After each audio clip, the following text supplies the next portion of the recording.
Hi, and welcome to another edition of From the Woods Today. I'm Renee Williams, and I'm here with my co-host, Billy Thomas, and we both work at the University of Kentucky Department of Forestry and Natural Resources, and we really appreciate you being on with us today. Yeah, no doubt, Renee. Another beautiful day here in Kentucky, wherever you're joining us from. I hope you're having a great day as well. You know, Renee, we've got another good show. We do lots of different topics today, some that kind of relate though. So why don't we go ahead and get started? Yeah, so we're going to start with Dr. Rick Besson. Rick is in our college here at the College of Agriculture, Food and Environment, and he's going to be talking about pesticide safety. And then we're going to have our ever popular Tree of the Week. Tree of the Week, yes. And then we'll wrap it up with one of our own, Mr. Eric Gracie. Eric's going to be talking about how you can do some of these herbicide applications kind of in a woodland type setting. So a jam-packed show, lots of great content. Get your questions ready. If you're joining us via Zoom, you can interact with us via the chat pod. And if you're on Facebook Live, please use the comment sections and we'll try to respond as quickly as possible to those. You know, we do have Dr. Besson on. He doesn't have a camera right now, so we'll have to just listen to him, but hopefully he can get on with us. Good morning. Are you there? Yes, I am. So. All right, wonderful. So thank you so much for being on today. We greatly appreciate it. You know, I think a lot of people have questions about pesticides, and I think we're trying to solve some of those and get some of those answers for people. So can you tell us a little bit about what your presentation is going to be about? Well, you know, I'm going to talk about the pesticide safety aspect. Some people are a little bit apprehensive with using pesticides if they've not used them before. And so I'm going to talk about how to use them safely. You know, you get the needed effect of the pesticide without being worried about, you know, the health consequences and things like that. Sounds great. Yeah. And well, as he's pulling up his presentation, you know, I would just like to thank you, Dr. Besson. I know many times over the years I've had to reach out to you for some clarification and some guidance, and you've always been so responsive and so knowledgeable. So I'm really excited about having you with us today. So, you know, talk about pesticide use. And, you know, when we talk about pesticides, you know, it's herbicides, insecticides, fungicides. Probably don't see as much fungicide use in forests as you do herbicide use, particularly for vegetation management, control of invasive plants, things like that. We do see some insecticide use with, you know, treating for individual trees and groups of trees for some of the invasive pests that we have as well. So let me go ahead and get started. You know, one of the things I always like to pull up are some things in the news that are relevant. And this was a study that was conducted out of Hawaii for pesticide safety. And they looked at 8,000 pesticide users over a course of 34 years. It was criticized because this was only done on Japanese men. So the conclusions, you know, should be limited to Japanese men. But one of the things they found is that these users rated their exposure to pesticides as low, medium, and high. And what they found is the people that rated their exposure as low and medium had no health effects that were increased. But those that rated their exposure to pesticides as high had a 45% higher heart attack rate. Now, what that tells me, very basic information is, you know, if we're using pesticides, what we really need to do is limit our exposure. I mean, that's the bottom line. You know, if you have low to moderate, you know, we're not seeing any health consequences with that. But with this group of people that had higher exposure, that they self-reported as higher exposure, there were some increased health consequences with that. So we want to keep our exposure as low as possible. Keep in mind what those routes of exposure are. You know, you may think about getting them on your hands and things like that. So there's the dermal exposure, pesticide exposure to your skin.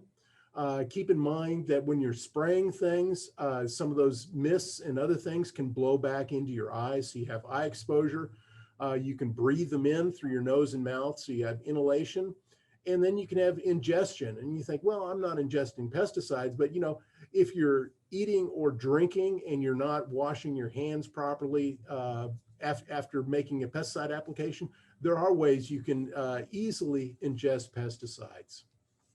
So, you know, when you're out treating, just think about what those routes of exposure are and what you're doing to limit those routes of exposure.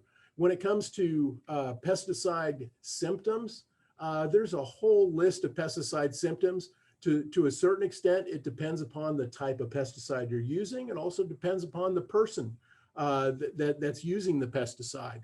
So you can just see this long list. There's a lot of colds and flu, even COVID can be confused. The symptoms of COVID can be confused with pesticide poisoning symptoms. So they're diverse. The key is, if you've recently made a pesticide application and you don't feel right, you have some of these symptoms, you need to have a professional check you out. Just schedule a visit, go in and get some a medical professional that can assess that. And also tell that medical professional what you potentially have been exposed to. So when you look at making pesticide applications, this is the same person making a pesticide application to his asparagus. So my question for you to think about is, which is correct, which is healthier? One person has gloves on, a respirator, goggles, hat, long sleeve shirt, long pants, pretty well suited up. The other person doesn't have those. Short sleeve shirt, short pants, no socks, no gloves, no goggles, no respirator. Which is healthier? Well, the answer is it depends. It depends on what you're applying. The minimum personal protective equipment, we call that PPE, all depends upon the label of the pesticide you're applying. So you have to read the label. And the personal protective equipment is at the beginning of the label. A lot of times it's on the first page. Sometimes it may be the top of the second page, but it's under PPE or personal protective equipment. They may list a number of things on there. If you're only using organic products, keep in mind some of those require personal protective equipment. Some of them may even require respirators, even though they're organic. If nothing is required for the personal protective equipment, what I recommend that you wear when you're mixing and applying pesticides would be shoes and socks, long pants, long sleeve shirt, and gloves. That's the minimum. Now, if the label asks for other things, you always need to follow the minimum on the label. Another thing to think about when you're using pesticides, particularly when you're using pesticides you've never used before, I always do a quick check of the pesticide. One of the things that they're going to have on the pesticide label is a signal word. You can see on this malathion label, it's there in green. It's also in Spanish, and it's warning. And that's one of the possible signal words. If you're working with a product that's very dangerous to the applicator, it's going to have danger poison. It might actually have skull and crossbones on the label. The next lower level would just be danger. Then we get to warning, which is just moderately toxic. And the lowest level would be caution, would be slightly toxic. So that gives you sort of a really quick once over in terms of the risk when using that product. Another thing to think about is whether it's general use or restricted use. General use means anyone in the public over 18 can use that product. Restricted use would mean that you have to be certified or licensed as a applicator, either a private applicator or a commercial applicator, in order to use that product. And the certification takes training. If you're a commercial applicator, that's also going to take testing, that you have to complete testing to get to that level. And those are with products that carry a higher risk to the applicator or to the environment, where more education is needed. Another good source of information is going to be the SDS sheet. A lot of times, if you go to the store and you buy pesticides, you may not get the SDS sheet, but they all are available online. And I recommend it when you're using new products, just review that SDS sheet. Since I use pesticides a lot, the one section I go to first is the hazards identification. That's always section 2 on the SDS. And that's going to have a lot of important information on what are the hazards to me when I use this product. And for example, these are just some statements that came off SDS sheets. And so you're going to see very quickly where the potential hazards are. With some pesticides, These sections are very, very short. I mean, they're products that don't carry a lot of risk. Others are going to have more complicated and extensive hazard statements, and that indicates the potential risk to the applicator. They also have potential risks to the environment, and so that's going to be a later section on the STS sheet. Think about what happens if you do get exposed. You know, you're pouring the chemical out into the tank. Something happens, you slip and you spill it on your arm or something like that. You need to think about what that first aid is going to be. The faster you can get the poison washed off, the less exposure you have and the less injury. So, you know, first of all, recognize the signs of pesticide poisoning when you need to seek medical attention. If you do have exposure to your skin, rinse the area with plenty of clean water. If you have a little bit of a detergent, that's going to help as well. If you soak clothing, remove that contaminated clothing and wrap that area in a dry blanket. Eye exposure, the key is to flush your eyes for 15 minutes. And when I'm making pesticide applications, I bring this bottle of eye wash with me just in case I have eye exposure. With swallowed pesticides, if someone accidentally swallows a pesticide, you need to read the label. You need to decide whether or not you need to induce vomiting with the person. Some products, particularly those that are corrosive, you do not induce vomiting. Some products will instruct the person to dilute these pesticides with either milk or water. I think it's good to have a pesticide first aid kit. You know, if you're going out to the woods, you're making an application, I call it my go kit, and I bring it with me. And in that pesticide first aid kit, I have extra gloves, extra coveralls in case I have to change my clothes, emergency blanket, several bottles of clean water, activated charcoal, can of evaporated milk, 2 bottles of eye wash, a sealable bag, paper use towels, bandages, and a bottle of dish soap. And so this is just the simple first aid kit that I bring along. Keep in mind when you're making pesticide applications, the risk you have is a combination of exposure to the pesticide and how toxic it is. So when you work with very highly toxic pesticides, you really need to minimize your exposure. We do that through personal protective equipment and other ways we handle the pesticides. You know, when you have less toxic materials, it doesn't mean you can expose yourself, but the risk is going to be less. People that are mixing concentrates are going to have higher exposure just because you're working with the concentrate. But even with the dilute applications, you can potentially be exposed to those over a much longer period of time.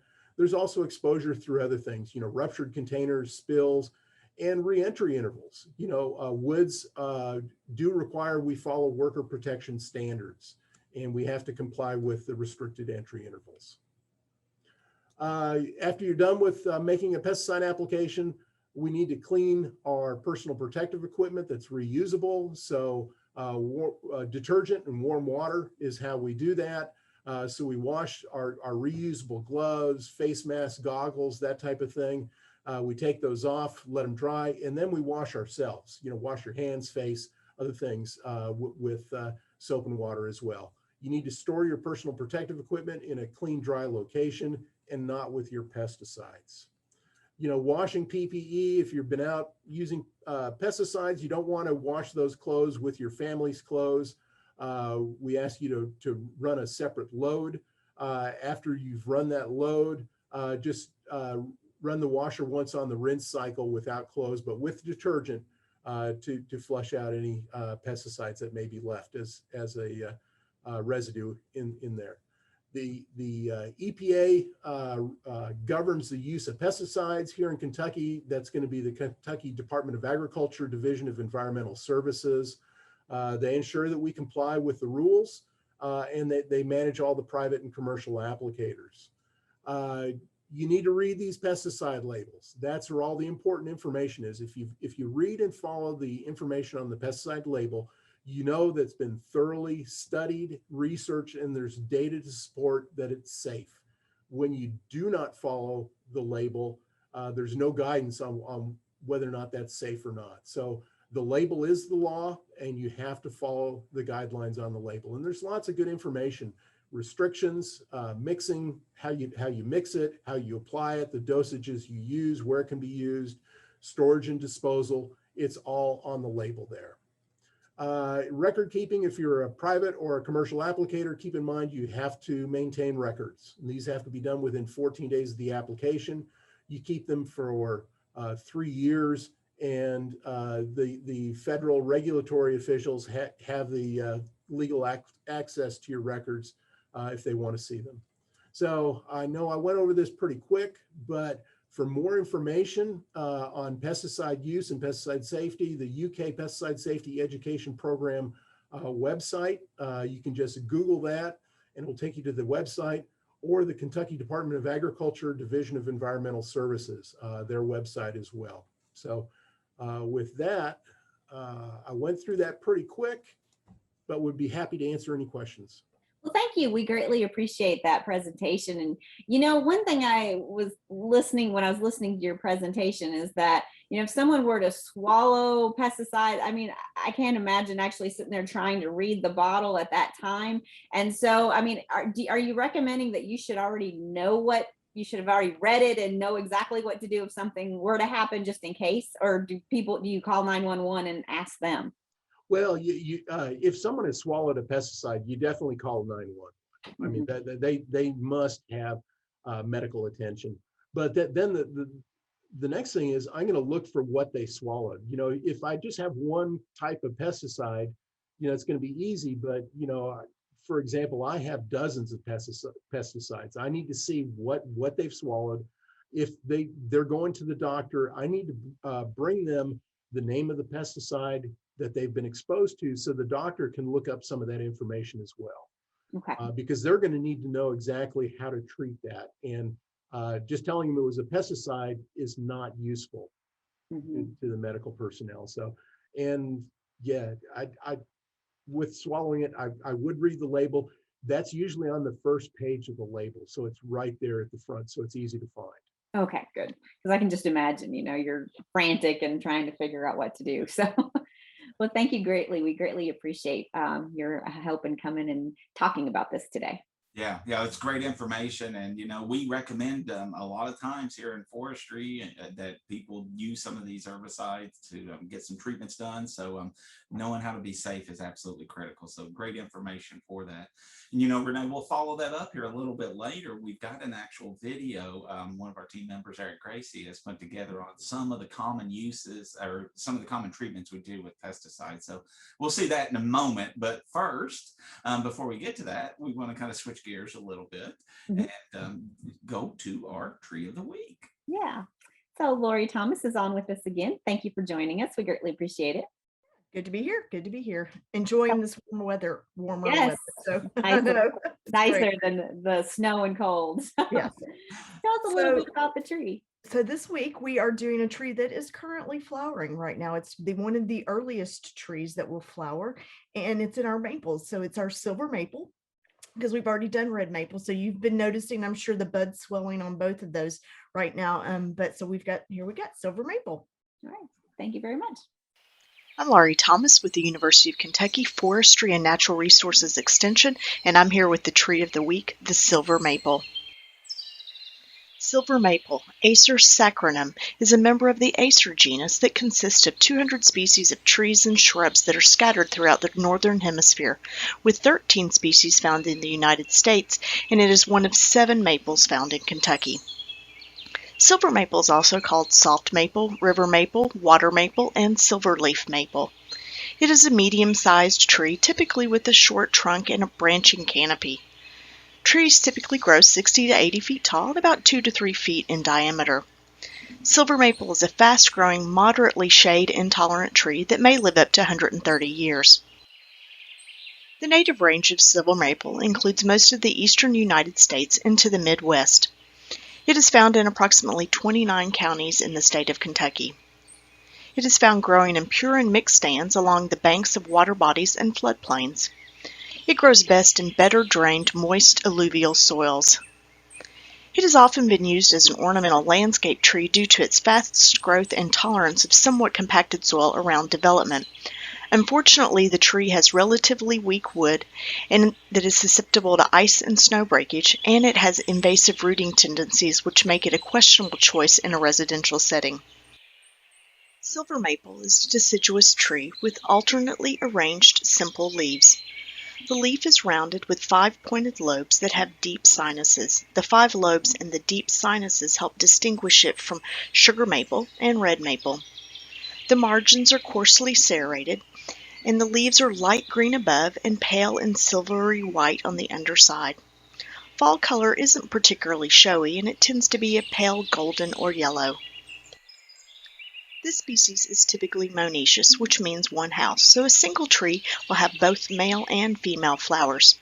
And silver maple is the earliest maple to flower, beginning as early as February, long before the leaves have emerged. The flowers are greenish to reddish and are in dense clusters. The flowers on an individual tree tend to bloom within a day or so of each other. The flowers are wind-pollinated, and the flower buds are an important source of food for squirrels in late winter and very early spring, when winter food stores have been depleted. The fruit is a paired samara, which is a winged seed. The samaras on silver maple are the largest of the northeast maples. The samaras have widespread wings, which are typically 1.5 to 2.5 inches long. The seeds begin to develop immediately following flower pollination, and seeds mature by early spring between April and early June. Seeds are dispersed by wind and water and germinate quickly after landing. The minimum seed-bearing age for trees is 11 years. The bark is light gray and smooth on young trees, but tends to break into long, thin strips with loose ends. The bark is similar to red maple, but coarser or shaggier. The twigs are reddish-brown, also like red maple, but silver maple twigs tend to be stouter and have an unpleasant odor when crushed or scratched. Silver maple is an important tree for wildlife in bottomlands and riparian areas. The seeds are eaten by mammals such as squirrels and chipmunks. They're also an important food for a variety of birds, including finches, evening grosbeak, and wild turkey. The foliage is browsed by deer, and the beaver eat the bark.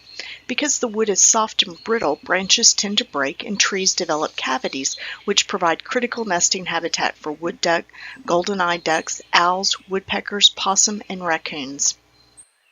The wood of silver maple is lumped with other softwood maples such as red maple and box elder, and their wood is not as hard as sugar maple, which is also known as hard maple.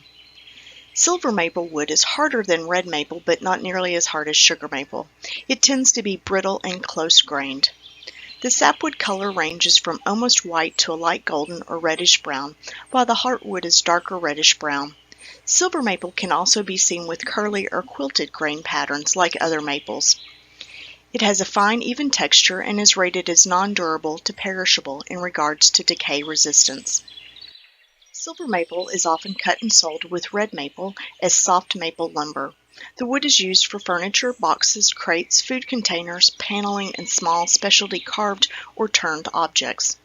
The sweet sap can be used to produce maple syrup or sugar, but the sugar content is lower and the tapping season is shorter than that of sugar maple, so it isn't tapped as much. There are 4 national champion silver maples listed as of 2021, but the largest is in Fairfax, Virginia. It is 288 inches in circumference, 96 feet tall, with a 112-foot crown spread. The Kentucky champion silver maple is in Pulaski County. It's 297 inches in circumference, 70 feet tall, with a 104-foot crown spread.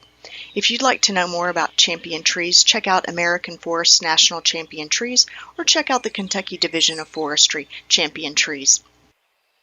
Now for a few fun facts about silver maple. The common name is derived from the pale silvery underside of the leaves.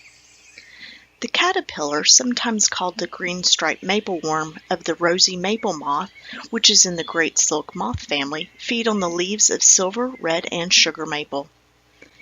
Native Americans used the sap to make sugar, and they used it in medicines and in breads, and they used the wood to make baskets and furniture. The scientific genus name, Acer, is from the Celtic oc, which means hard, in reference to the wood, and the species name, Saccharinum, is from the Greek saccharin, which means sweet, or sugar, referring to the sap. I hope you get the opportunity to get out into your woodland, a local park, or neighborhood and enjoy the sights of the silver maple. Well, thank you, Lori. We greatly appreciate that presentation. And those, everybody when I was little, we called them little helicopters. Whirly birds. Yeah, woolly birds, From helicopters. Yeah. Yeah. And because my neighbor, I have a little garden area right outside, and my neighbor has a maple, and the wind blows, and I bet I pulled 100 maple Yes. little seedlings out of my garden area, because it was like as soon as they hit, like take root, you know. Right. So, Yep.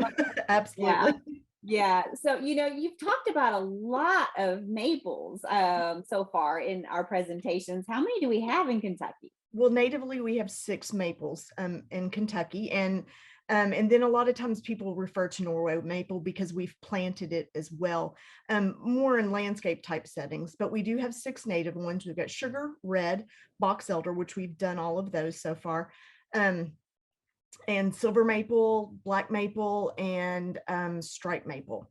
So and you'll hear more about those other 2 because we've covered the rest of them we're doing not a tree of the week, but maple identification in a couple of weeks on the program. So the difference as a whole group of those maples, kind of some of those differences between all of those. So okay. Yeah. I've heard sometimes silver maple is referred to as a trash tree. Yep. And so is it bad, and why do some people don't like it and some people do? Well, I mean, it's a really important tree in our riparian zones because, it's good for soil stabilization. It's great wildlife habitat. But where it's been used a lot is in landscape settings and residential settings. Like I live in a neighborhood that was built in the late 50s. And so they wanted trees that were going to grow fast, get some, get a tree up there to make that house look better. And so there's a lot of silver maples that were planted here. A lot of them are gone now because of all the ice storms, but they are bad they have brittle wood, so they break easily. They're usually planted near your home, so you're losing branches.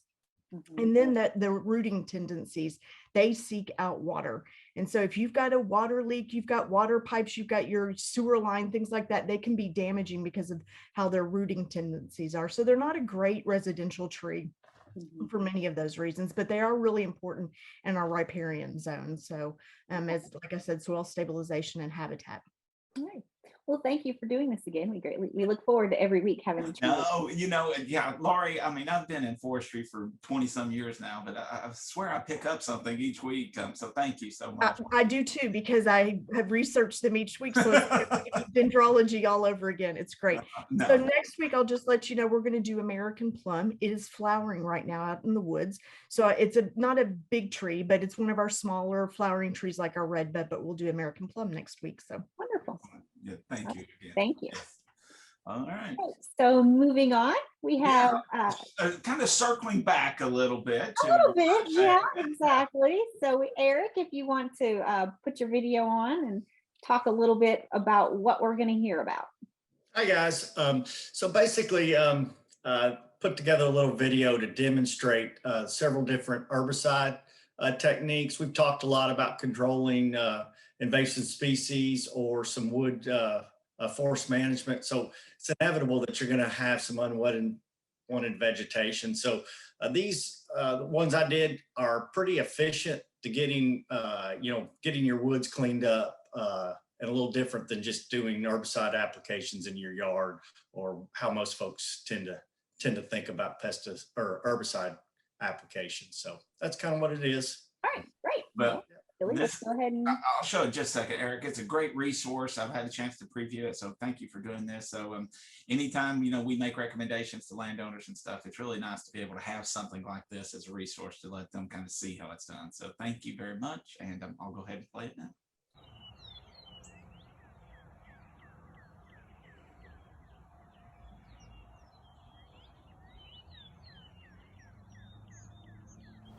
Hello, I'm Eric Gracie. I'm a management forester for the Department of Forestry at UK and part of the extension team.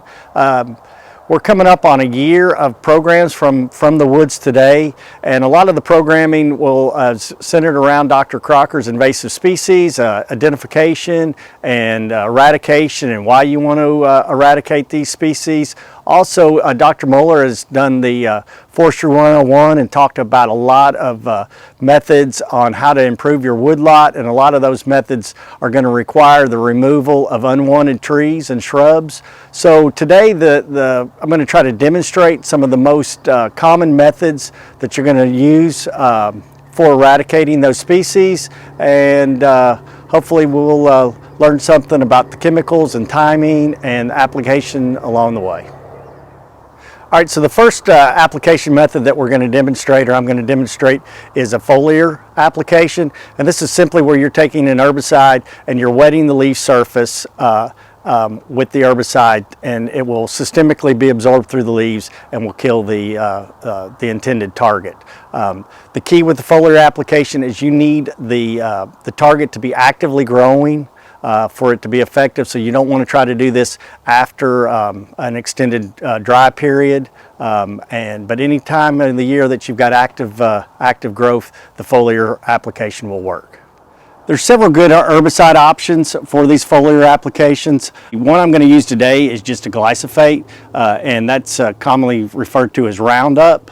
And we're dealing here with a stand of invasive vinca or periwinkle, and it is really hard to control with just herbicide itself. You'll either want to use a surfactant, and a surfactant basically will help break down that waxy leaf layer that a lot of vines like winter creeper, like the vinca, English ivy, you cannot just control those with herbicide themselves. If you don't have a surfactant available, one of the things I like to do is take a weed eater, and you come in and you're just basically bruising the leaves and stems. You're not trying to weed eat this stand, but you're just trying to rough it up, and you'll get really good herbicide uptake from doing this.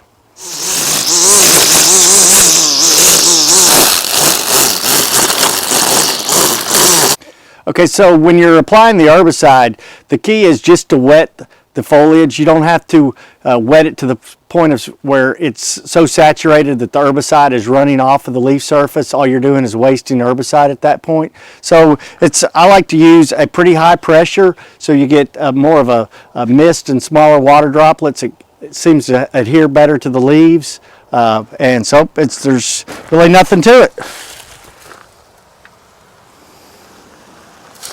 So our next application method is going to be a basal spray, and a basal spray is simply applying herbicide to the lower 12 to 15 inches of the tree, and we're going to use a chemical called Garlon 4A, or it's triclopyr, that's an ester base, and you will mix it with a basal oil. It can be mixed with crop oil, kerosene, or diesel fuel, and what that does is this mix will allow the herbicide to penetrate through the bark and will kill your targeted tree species. It works really good on thin bark species such as beech, red maple, sugar maple, and the other thing that I really like about it is it can be done year-round as long as there's not snow on the ground.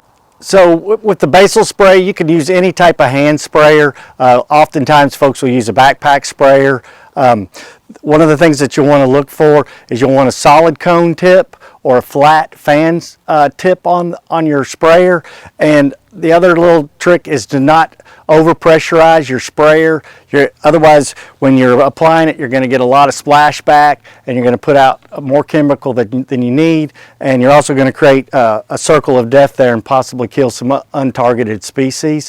What I like to do is, this is a flat sprayer. You can get back, and you're going to want to do the from 15 inches all the way down to the ground. You can also lay the sprayer just right on the tip, right onto the stem itself, and that prevents a lot of overspray from happening. And you'll want to work your way all the way around the stem, so it's completely sprayed from all 360 degrees.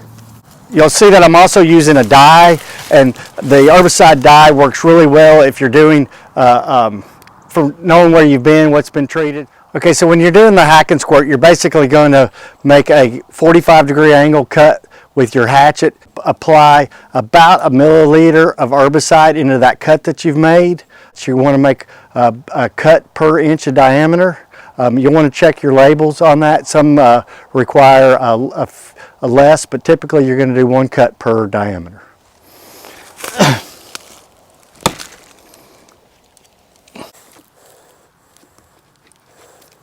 So as you can see, this cut was starting to want to close up on me. So what you can do is you can actually peel this back with your hatchet and let the herbicide run down the hatchet into the cut.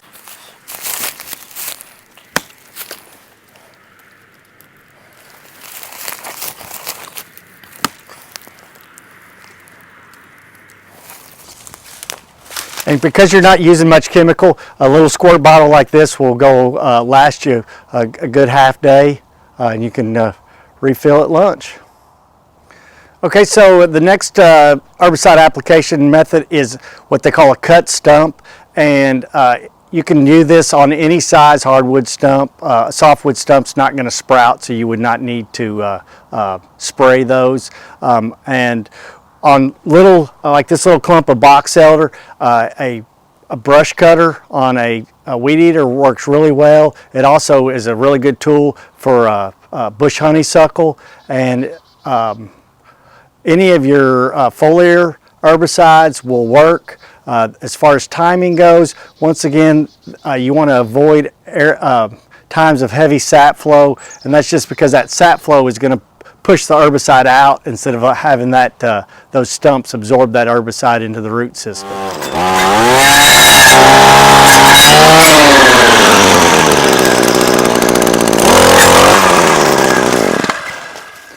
Okay, so we've made quick work of our little clump of box elder here. So one of the keys to getting the stump cut stump application done is you want to come back in within a few minutes of making those cuts and apply the herbicide. And this really is a good kind of a tag team project where you have somebody that's running the brush cutter or the chainsaw, and then somebody's coming behind with the herbicide. If we had larger stumps, you could get by with just spraying that outer inch of wood where that cambium layer is. Where these are so small, we're going to just spray the entire stump.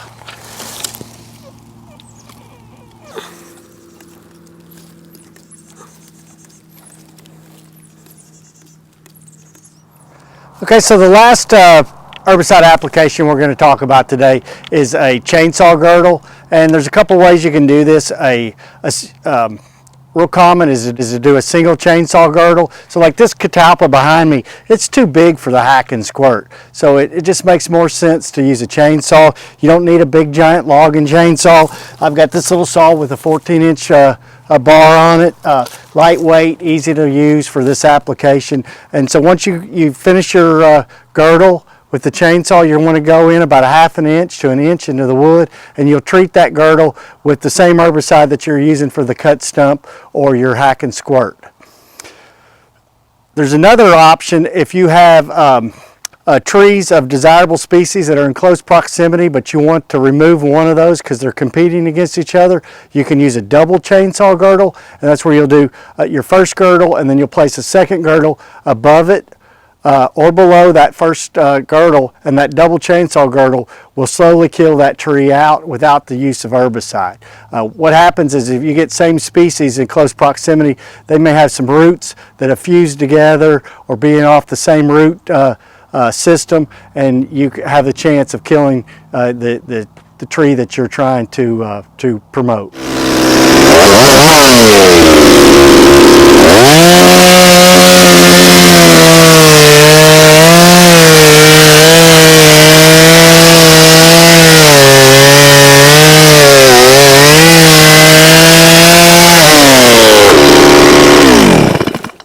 So as you can see, you want to make sure the girdle goes all the way around the tree, and on a tree this size, it's going to be hard to just have a perfectly symmetrical girdle. So when you get to the opposite side where you started, you want to make sure that the girdles overlap, and that's going to stop that water flow and nutrient flow to the tree without it just being a perfectly round circle. So you're going to take your herbicide, you're going to spray it right there into the girdle.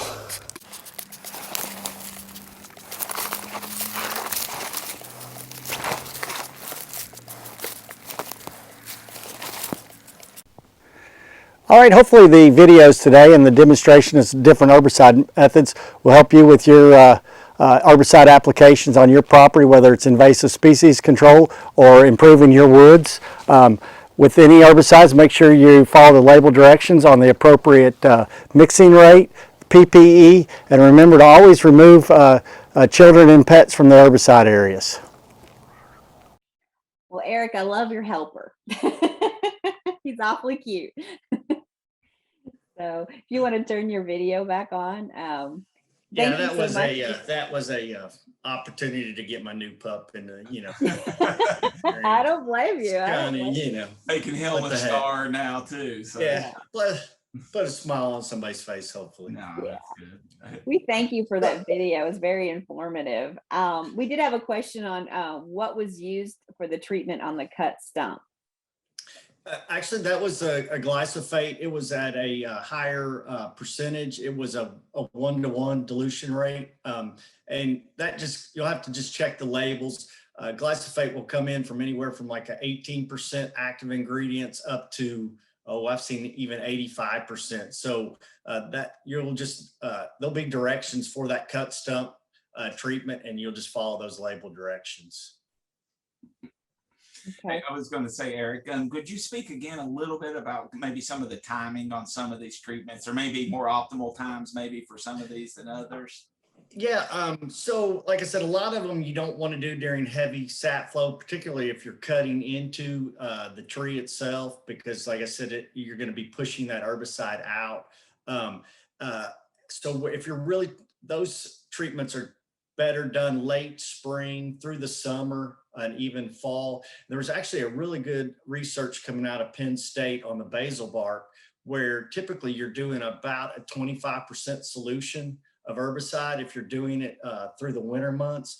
But they had a really good success controlling species down to a 5% mix rate, which will save you a lot of money, because Element 4, which is the generic for Garlon 4, it's about $50 a gallon, and Garlon 4 is pushing $100 a gallon. So, and having to mix it at such a strong ratio, it can add up. So, if you can time that towards those summer months, you can save you a lot of money. The bad side of that is applying herbicide in the summertime stinks. So, yeah. And it's hot. Whether or not whether you want to save money or not sweat. So, there you go. So do you have any advice on purchasing herbicides? Probably the biggest thing is you want to make sure you're looking at the active ingredients. I tried to give some of the active ingredient names and the common names that you'll find. So you want to look at that percentage, and you also want to make sure that there's not some additional herbicides that are included in whatever chemical you're purchasing. So all Roundup isn't just glyphosate. A lot of Roundup will have glyphosate and another herbicide included with that. Crossbow is 2,4-D and triclopyr. So there's you want to pay attention to what you're actually putting on there, and then what's if it's suitable for what you're doing. And I'll give a plug for our county extension offices across the state. If you're out there and you're not really sure what to do, they're a great first contact.